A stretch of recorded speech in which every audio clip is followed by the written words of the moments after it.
Hey everyone, I am your astrologer Brittany with Horoscope.com. Here are 3 things you need to know in order to make today, Friday, January 18th, 2019, a success.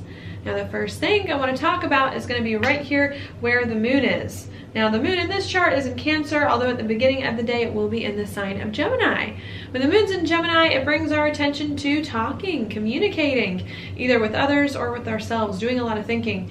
Sometimes this talking and communicating as well may be with siblings or with neighbors in the sign of Gemini. Now what we've got going on this morning as we are waking up is this moon in Gemini and a quincunx over here to Mercury and Pluto in Capricorn. So what that could bring here is we're trying to communicate, especially in Gemini, in a more lighthearted, playful kind of fashion, but there could be some heavy things that we're thinking about on our mind, some big things about where our life is going. We could be having some negotiations or some hard conversations, or maybe needing to have some hard conversations about what is happening, but maybe we're afraid to have them, or we don't want to get as deep or as serious as we need to at this time when it comes to communicating with people. That could be a little bit of a challenge. How do we say what needs to be said, do the hard thing, negotiate, while at the same time doing it in more of a lighthearted and fun manner? That could be the challenge, needing to work that out. And that's really going to stick with us for most of the day. Maybe needing to find new ways, perhaps as a result of this quincunx, to have the hard conversations or to talk about them in different or unusual ways than what you normally do.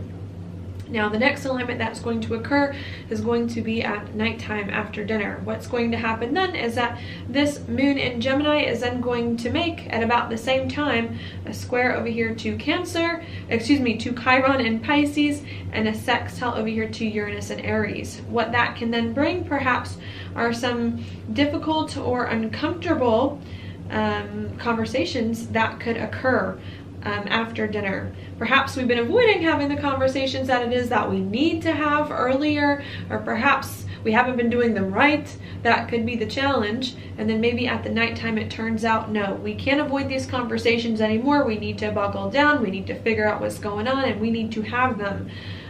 Or to communicate in different ways. Again, it could bring up something uncomfortable, but I do believe if you have the hard conversations, it will then help you here with the sextile to Uranus to get some unusual insights, or to get the insights and answers you need so that you can start to do things in a better way moving forward. Okay, so that's what's going to happen then. The next alignment is going to be right before bedtime. Right before bedtime, this moon in Gemini is then going to leave Gemini and enter the sign of Cancer, where you see it right here. What that then brings our attention to, of course, is home and family and our emotions. Now that we've had the hard conversations and some unexpected things that have come up, maybe that have been hard but have helped us move forward, the question then becomes, how do we work with our emotions now that we've had these conversations? How do we make sure everything's okay emotionally, ground ourselves or root ourselves in this new truth that we have now learned or come to understand? Okay, so that's the first thing that I want to talk about today. Don't be afraid to have the hard conversations. If you have them, sure, some uncomfortable truths may be exposed, but they could be just what you need to motivate you to act and to figure out what your next steps are and what you need to do, and to liberate yourself from some things that may have been hard lately. Now, the second thing that I want to talk about, maybe I'll go, where do I want to go today? Maybe I'll go here to Saturn in a square with Mars. So you've got Saturn right here in a square with Mars. It's been doing this for a while, for a few days now at least.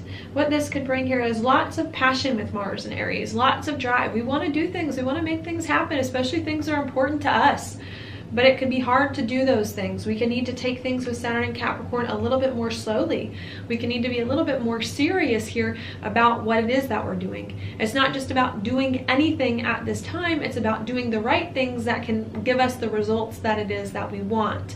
As a result, you may need to slow the brakes on some of your projects here, or to be patient if you feel as though there are some roadblocks. This could bring lots of roadblocks in your way. It's okay if you feel roadblocks. Use today to talk about those roadblocks, to talk about those frustrations, so that you can get the answers that you need, even if they are uncomfortable, and begin to move past them. The third and last thing I want to talk about is going to be right here where Venus is in a conjunction with Jupiter and in a square with Neptune. If you have the hard conversations, even if they could reveal some uncomfortable things, and even though you could be feeling a little held back, like progress is slow, I think it is going to help you come up with new solutions.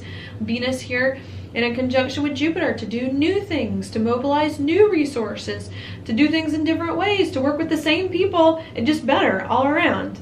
Could be a little bit confusing on how to do that. Could be a little bit hard when you've got a lot of old habits, a lot of old routines still hanging around that you're trying to overcome. But I think if you're not afraid to communicate in a lot of different ways about some of the things that you're frustrated about, I do think there are solutions on the way, and there is an opportunity to break habits and to do things differently, even if you aren't quite sure in what way to do those yet.